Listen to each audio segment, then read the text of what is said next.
दोस्तों Bollywood film industry में सिर्फ 1% एक्टर होते हैं जो अपनी पूरी लाइफ में 50 से ज़्यादा फिल्में कर पाए। लेकिन दोस्तों गोविंदा एक ऐसे कलाकार थे जिन्होंने एक वक्त पर 70 फिल्में साइन की थी। लेकिन फिर ऐसा क्या हुआ कि जिस एक्टर की डेट्स मिलने में 3 साल का वक्त लगता था किसी प्रोड्यूसर को, आज पिछले 3 सालों में उसकी एक भी फिल्म रिलीज नहीं हुई है। कभी जिस एक्टर के पास दर्जनों फिल्में रहती थी, आज उस एक्टर के साथ कोई भी डायरेक्टर प्रोड्यूसर काम करना नहीं चाहता।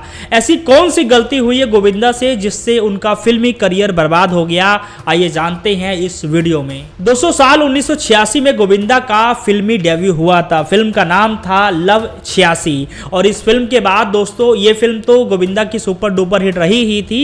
इसके बाद गोविंदा के पास मानो फिल्मों की लाइन लग गई। उन्होंने जो डेब्यू किया था बॉलीवुड फिल्म इंडस्ट्री में, उसके बाद लगातार उनको एक के बाद एक अच्छी फिल्में मिलती रही। उन्होंने लव 86 के बाद इल्जाम, मरते दम तक, मेरा लहू घर घर की कहानी, स्वर्ग, हम, आंखें जैसी तमाम दमदार फिल्में की और उन्होंने बॉलीवुड फिल्म इंडस्ट्री में बहुत बड़ा नाम कमा लिया। 90 के दशक में दोस्तों अगर कोई सबसे बड़ा एक्टर कहलाता था तो वो गोविंदा ही कहलाता था। सभी बड़े डायरेक्टर प्रोड्यूसर की लाइन गोविंदा के पास लगी रहती थी और गोविंदा के पास इतना वक्त नहीं था कि वो फिल्में भी साइन कर पाएं।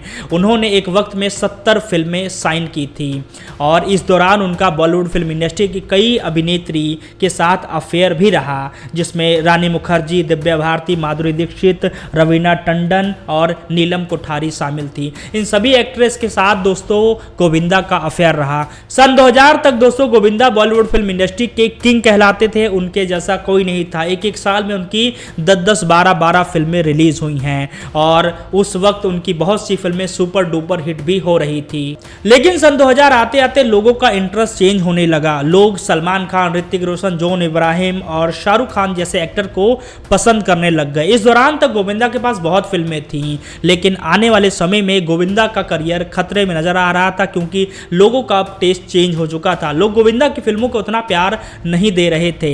लेकिन गोविंदा ने अपने आप को बदलने की बजाय बॉलीवुड फिल्म इंडस्ट्री को छोड़ना बेहतर समझा। उन्होंने साल 2004 में कांग्रेस को ज्वाइन किया और बीजेपी के दिग्गज नेता को पॉलिटिक्स में हराया और वो मेंबर ऑफ पार्लियामेंट बन गए। अब इससे गोविंदा को लगा कि मेरा फिल्मी करियर भले ही डूब गया है लेकिन राजनीति का करियर चढ़ रहा है। लेकिन ज़्यादा दिनों तक वो राजनीति में सर्वाइव नहीं कर पाए और उन्होंने फिर राजनीति को छोड़ने का फैसला किया। और इसी दौरान गोविंदा ने कहा कि मैं अपने आप को बदलूंगा और उन्होंने अपने आप में बदलाव भी किया और इस दौरान उनकी कई फिल्में रिलीज हुई, जैसे पार्टनर, मनी है तो हनी है, सैंडविच जैसे। इन फिल्मों में अगर आप लोग देखोगे तो गोविंदा का बदला हुआ रूप हमें दिखाई देता है। गोविंदा ने राजनीति छोड़कर ये सोच लिया था कि मुझे अब बॉलीवुड फिल्म इंडस्ट्री में ही काम करना है। लेकिन दोस्तों साल 2004 से साल 2009 तक जब गोविंदा फिल्म इंडस्ट्री से दूर रहे, इस वक्त तक वो बॉलीवुड फिल्म इंडस्ट्री से ऑलरेडी बहुत दूर जा चुके थे और इसी दौरान उन्होंने अपने एक फैंस को थप्पड़ मार दिया, जिसको लेकर मीडिया में उनको खूब क्रिटिसाइज किया जाने लगा। और इस दौरान बहुत सारे डायरेक्टर प्रोड्यूसर जो गोविंदा के साथ काम करना चाहते थे वो भी पीछे हट गए। उसके बाद उन्होंने एक रिपोर्टर को थप्पड़ मारा। इसको लेकर मामला कोर्ट में गया और गोविंदा की खूब किरकिरी हुई, जिसके कारण गोविंदा को बॉलीवुड फिल्म इंडस्ट्री में फिल्में मिलना बंद हो गई।